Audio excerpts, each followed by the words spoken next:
topic is developing future supply chain talent. And my guest is Susan Zucker. She is adjunct instructor for Champlain College Online. Susan, welcome. Hey, thanks for having me. What are the skills that prospective employers are looking for today?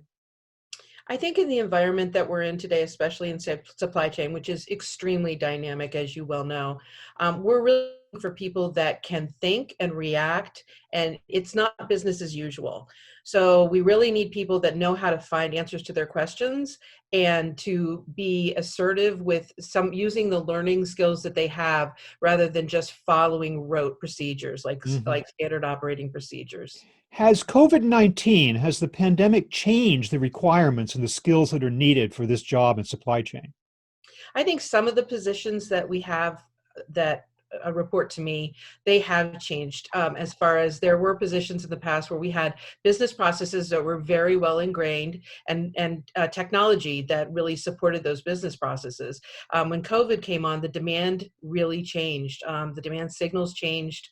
The channels changed, the items changed. So people had to be a lot more flexible in using their own knowledge base or information from other sources to reflect what was really happening with demand. We couldn't just use our statistical models, for example, and go on as if nothing had happened. Everybody needed to reflect back and say, hey, what's going on with the club stores? These are really doing, a lot more business than say other food service customers are. So you really had to be reactive quickly. Even before this happened, there was talk of the shifting needs of what companies were looking for in a supply chain management person, having a lot to do with a more experience in data analytics and the handling of AI and Absolutely. automation and the like.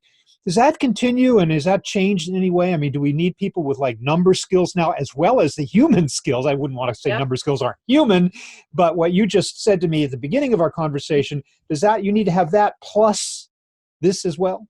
It's super hard to find both of those skill sets in one human.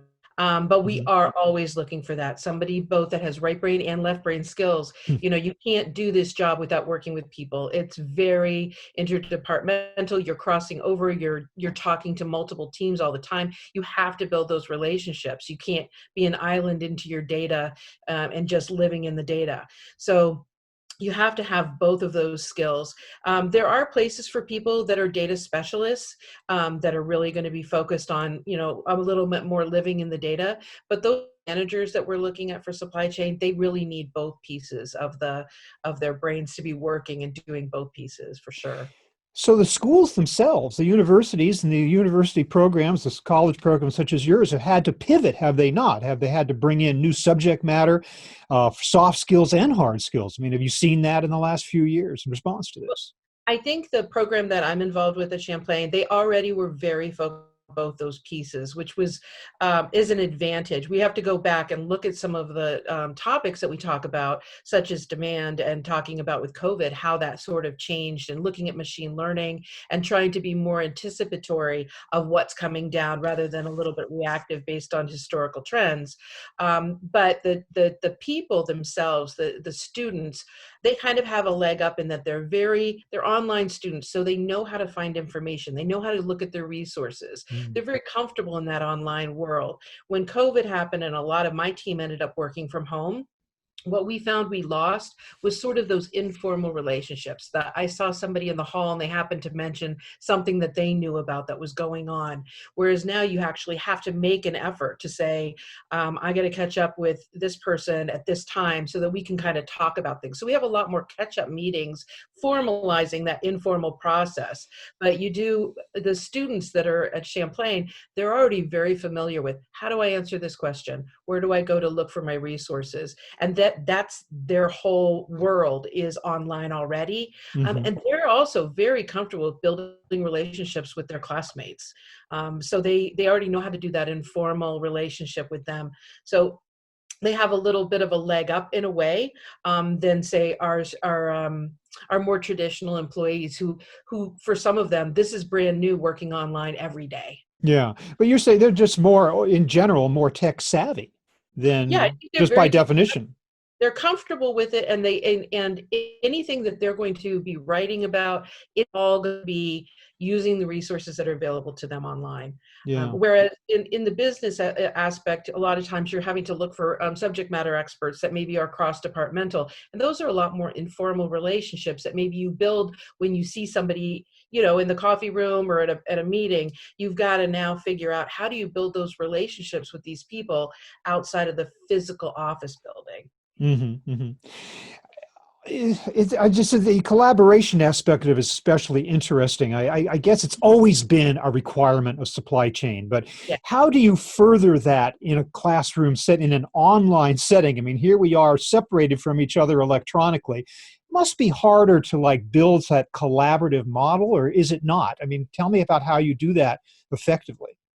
There are some team projects where you can kind of work with teams, and there's an environment for working with teams, but a lot of instructors will also use Zoom or use another type of technology to set up a meeting. I did one where I used somebody from my export team who had actually gone to Champlain. And so he was really excited to be able to share what he learned in his master's program with the students, but they were really excited to hear from somebody that actually had real world knowledge. So we set it up just like this, and the students could ask him any question about, how was it getting into this job, or what did you think that you needed to know that you didn't know?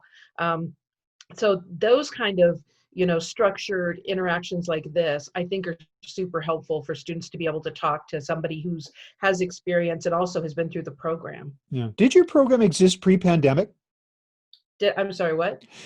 Did your online program exist before the pandemic hit? Oh, yeah. Yeah. I have been there for quite a while. Yes. So, I mean, all of a sudden it turns out to be like the most relevant thing in the world to have this online program. Did you experience like a surge of interest as a result of this? I think there's a lot more interest in supply chain. Sort of the joke with me and the people that I work with is nobody knew what we did before. And now, Hmm. and then like the day after COVID, everybody cared what we did, from Yeah. the CEO on down.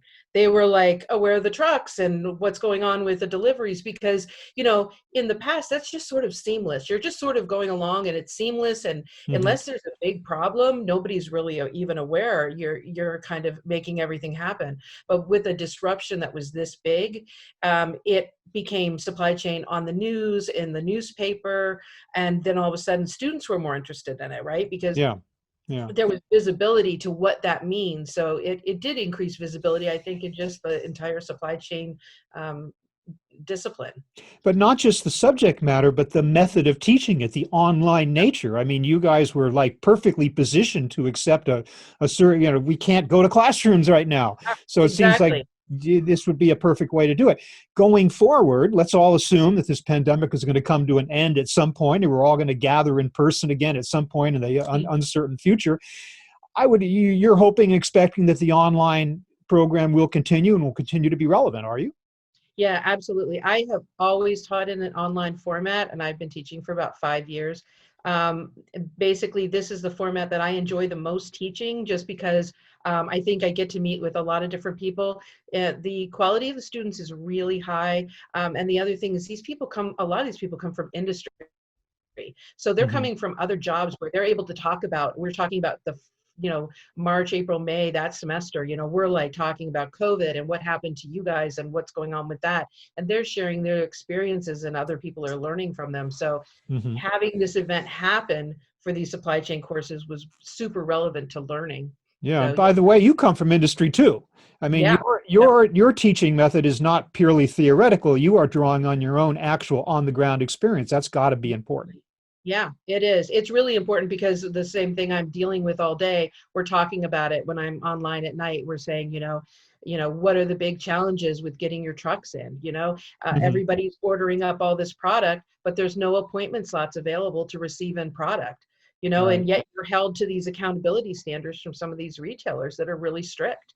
Yeah. So it's interesting. It's really interesting because everybody's living in this new world and it hasn't changed yet. Like, no, it's not like March, April, and May really intense, and now everything's back to normal. Oh, It's, yeah. it's still not back to normal, and we don't even know what normal looks like, to be Yeah. honest with you. One of the key elements of any type of business education is the opportunity to participate in internships, especially in supply chain. Do Mhm. those exist today in the world of social distancing and lockdowns? Is that even possible? That'll be interesting to see. We participated with internships in the past. It will be interesting to see. I mean, even bringing new people on is a lot different in this environment.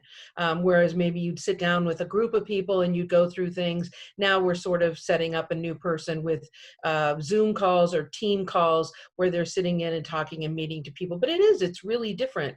Doesn't mean that it has to be less quality, but it's new for us. Yeah. So just being able to bring on our own new staff is new, and then trying to think outside the box for internships. But I do think internships are super important. Well, it's a whole new world out there in terms of education, but it's also interesting to see how the current situation has definitely drummed up more of an interest in supply chain, which has been to your Mhm. advantage at Champlain College Online, Susan Zucker, as well as many other educators in the same field. Susan, thank you so much for taking the time to speak with us today. I really appreciate it. Thanks a lot, Bob. Have a good day.